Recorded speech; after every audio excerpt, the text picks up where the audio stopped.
job site where the customer has already shown us that he sees a hole up on the top of the roof. So we're going to go investigate how the raccoon is getting in. And he has seen insulation on the ground, so he's skeptical if that was from his attic or not. And his wife has also been hearing chittering noises, which indicates that there could be babies on this job. So I've already set up the ladder.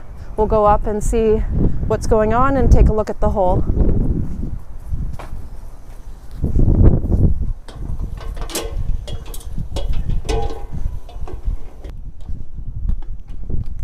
So right away what I notice is that there are shingles torn up here. The raccoon has done this, but they do have drip edge behind, which is very good because that will protect the roof edge. So she didn't get in there, but she tried. And then if we come up here, she tore up all these shingles, actually chose to just make a hole in the middle of the roof rather than going through a plumbing mat, which is very common. So they can usually sense when the plywood is very spongy and maybe water has gotten to it in the past. So as you can see, it's very flimsy. She just broke through and went right inside and made the perfect little hole for her. And she tore up all the shingles while doing that. And then if we continue on, she's torn up some shingles in other places as well. So she was obviously really trying to get inside. It could have been that she was pregnant and wanted to get in quickly.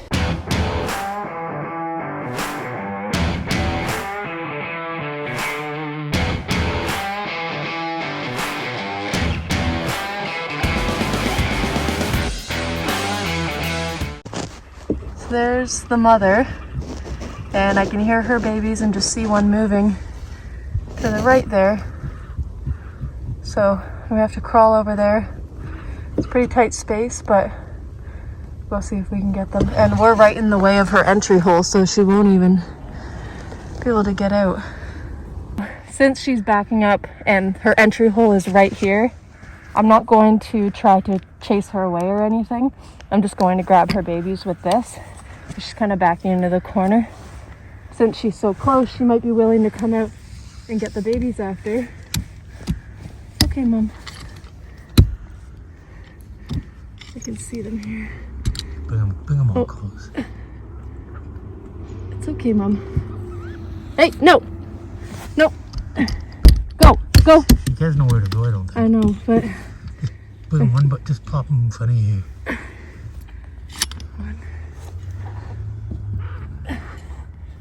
We're gonna give them back, Mom. You'll get them back.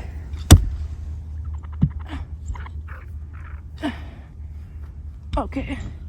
Number 4. It's okay, Mom. Okay, so that's all her babies.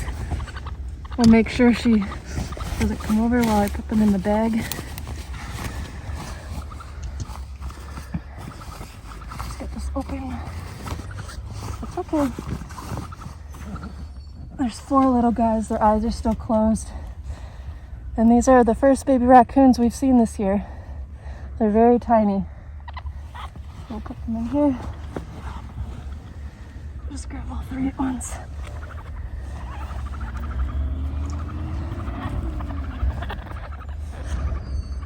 It's okay. So I think she'll come out. So we'll put these guys in the bag and go up on the roof right away and try to lure her out with them crying. We might be able to get her out right now. I'm sorry.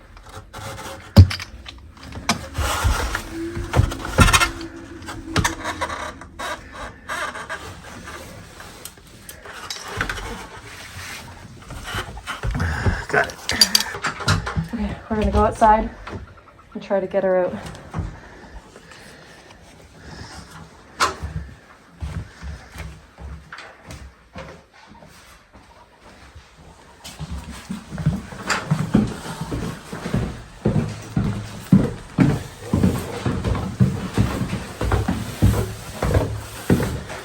There are 4 babies. Oh.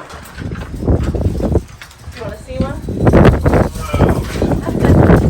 Horrible, aren't they? They are. So she was right by the hatch, so we're going to try to lure her out. Might avoid putting a one-way door on. Okay, cool.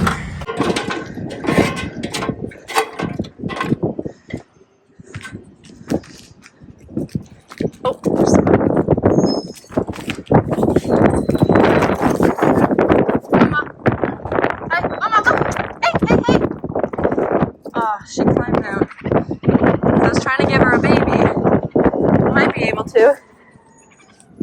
Let me bring a baby up to her. So she just came out of her hole. Mama, here, look! Look, look, look! Hey! There's your baby. Go get it.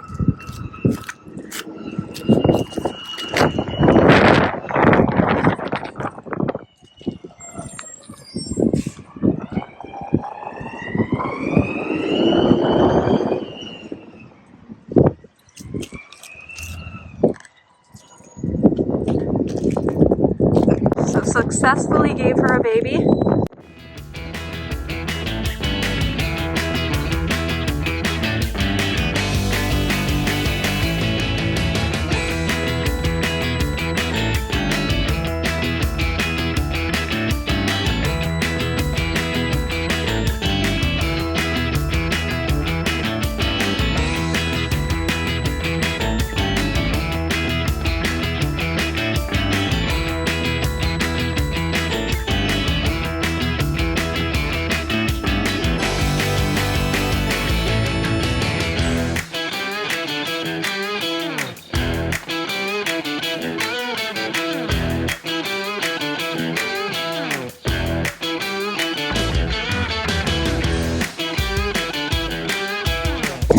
So we'll just close this quickly so that when we do let her come this way, she doesn't go back in the attic.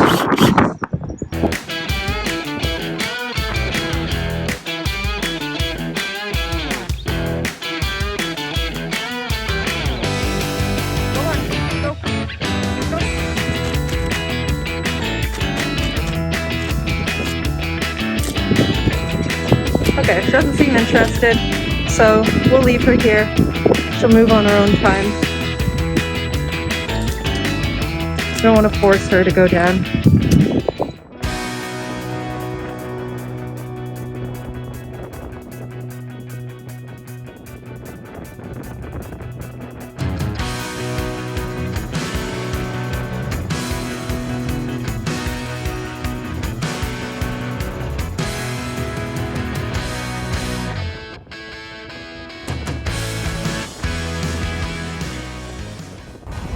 Go on.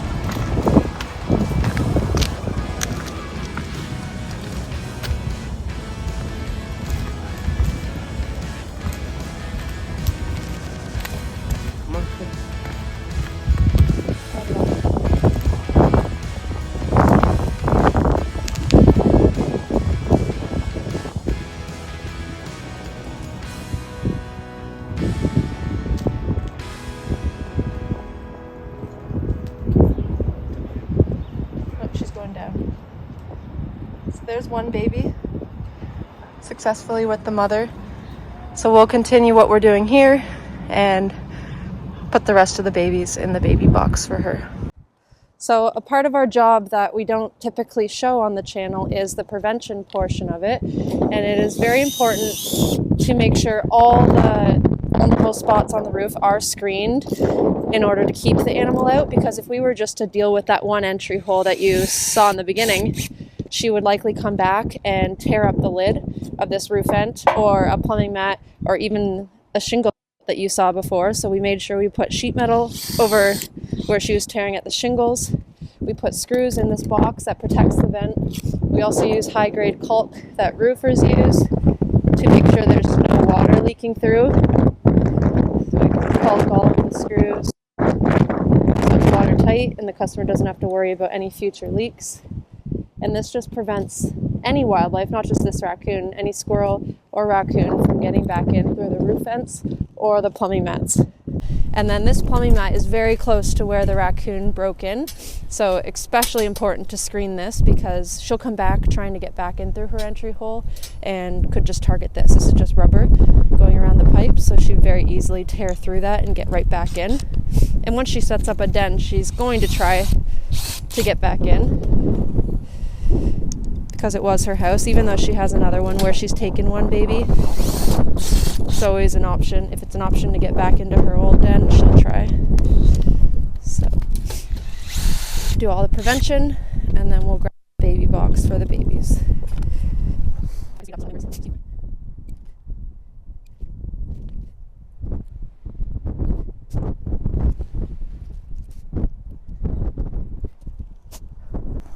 Okay, we have one of our new baby boxes and an extension cord for the heating pad, and we're going to bring this up on the roof and place the babies inside. And the mother probably won't come back till later tonight. She doesn't feel as safe when it's not dark out. Sometimes they can come back during the day, but it's more likely at night. So we will have to find a spot to plug in this extension cord. So I'm just going to leave it down here for now. We'll bring this up first.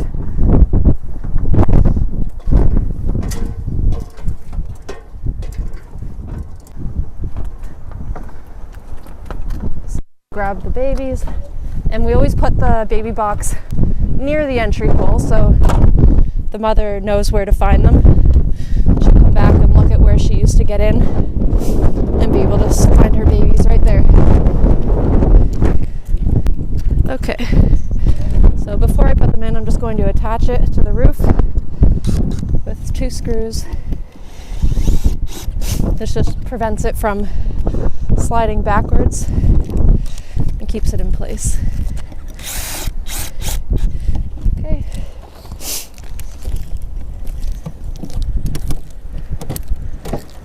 So we'll open it up. And if you are interested in seeing how we put these together, we do have another YouTube video on that, and I'll put that on the screen for you to click on. So we have the shirt for them. The extension cord will be plugged in here once we get that. And now time to put the babies in. So there's only 3 here because the mom has 1, and there was 4 total. Try to get them all out at once.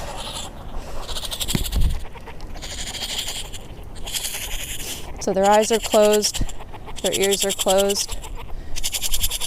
You can see their nails coming in, which is cool. One of them is a little bit different in color than its brother and sister. But they don't know what's going on right now. They can't see, so they're just crying out for the mom. And she'll be back soon for you guys. So we'll place them in here. We want to keep the shirt thin so that they'll actually get the heat from the heating pad, which is under here. So we'll place them there. They seem to calm down when they're with each other, cuddled on each other. Now that we've plugged the extension cord into the house, we can put this end through the hole here. We're going to attach the heating pad and pull the controller out. Just set, probably do around 6. That's pretty warm. And then we do auto. We want it to stay on, so we put it down to stay on, so it will stay on the whole night. Babies will be warm regardless of how long it takes the mother to get them. We stick all the extensions in here so they're safe from water. We then close the lid.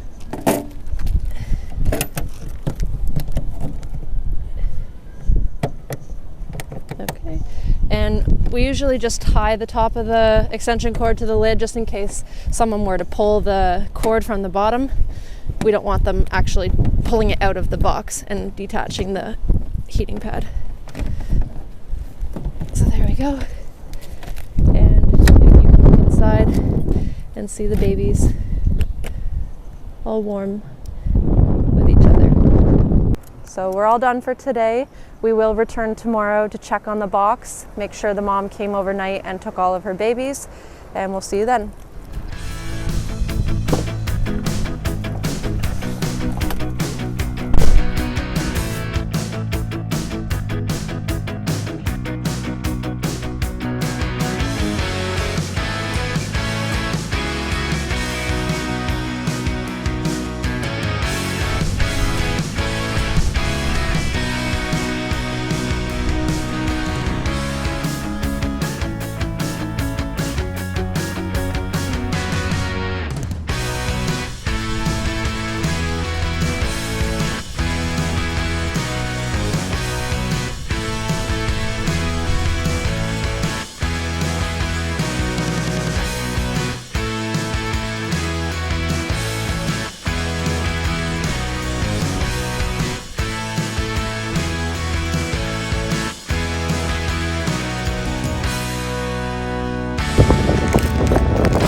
babies are gone. So she was busy last night moving all her babies and successful.